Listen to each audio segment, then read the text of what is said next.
Radhika, maybe we can turn to you. I know that you've been working on a project that is really looking at the global financial crisis and the human rights agenda in the United States. It brings us back to the original question on what is that agenda, and maybe take it a step further and talk a little bit about how that agenda, in your mind, what the agenda is and how it's being impacted by the global financial crisis. Okay. I want to warn everyone that I was told to be on this panel a few hours ago, so I'm winging it.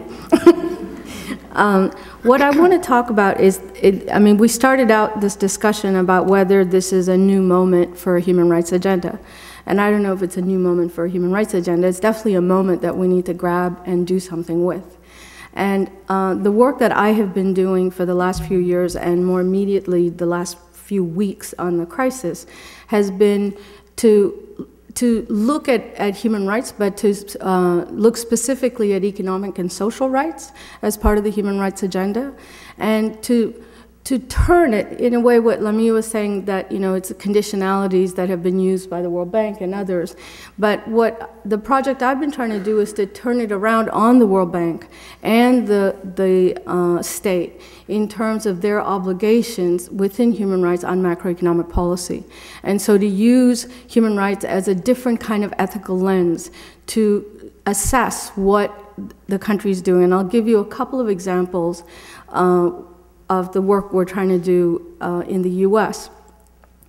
In terms of the crisis right now, the financial crisis, a term that I've been working with, and I've been working with James Hines at the University of Massachusetts at the Perry Institute, and a term that we came up with, which we thought was very cool, but you can tell us whether it is or not, is to, rather than talking about the crisis as though it's something that fell from the sky and suddenly everything happened, we're calling it the manufactured crisis.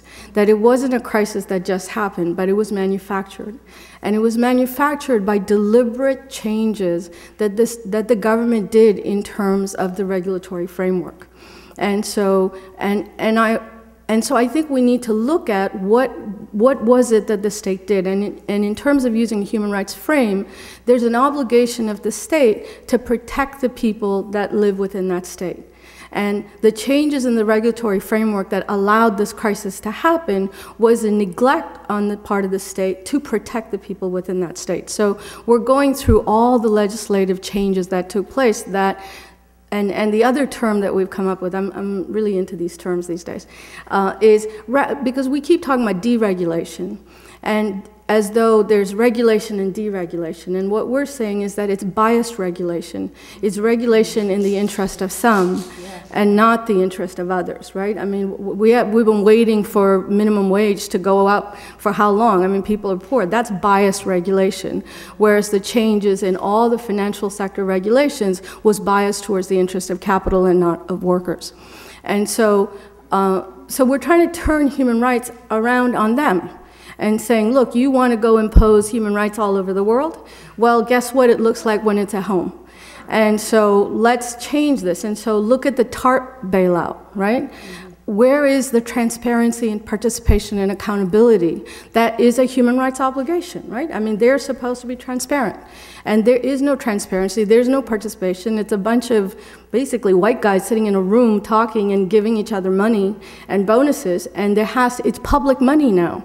It is our institution, and therefore there's a human rights obligation on the state. One other example that I'll give you is we're also looking at, and this is work that James Hines and Stephanie Seguino are doing, and they're about to finish it, is to look at Federal Reserve policy and to look at how Federal Reserve policy reacts to different kinds of employment trends. And one of the things, and because non-discrimination and equality is a very important part of human rights obligations. And non-discrimination and equality, unlike many of the other economic and social rights, is an immediate obligation of the state. So if there's any kind of discrimination, it has to change it. So what their work is finding is that when unemployment is felt mostly by women and people of color, Federal Reserve policy does not change in terms of lowering interest and increasing employment, because the Federal Reserve has a dual mandate. It's supposed to keep inflation low, but make sure that employment's okay. And so what they've been able to show is that when it's white men employment that goes up, unemployment that goes up, Federal Reserve reacts to it in terms of its full employment obligation. But when it's people of color and women's employment, the unemployment that goes up, they don't change their policy. So it's to evaluate Federal Reserve policy so those of us who are activists on the street can look at the Federal Reserve and call them on the policies that they're doing. And so in a way, it's sort of taking human rights and turning it on them and saying, look, it's not just something that everyone else has to do, it's something you have to do in setting macroeconomic policy. And we can also do that globally in terms of the IMF's policies, right? And how do we, I mean, to be able to go to the IMF and say, your policies are undermining a state's human rights obligations to its citizens is a powerful argument. And we can take it to the state, we can take it to the UN, but most importantly, I think we can take it to the streets.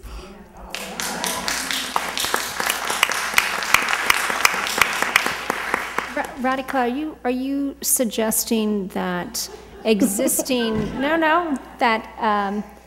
that existing human rights frameworks are sufficient to turn the tables like that, or are new frameworks necessary? Is a new regime necessary?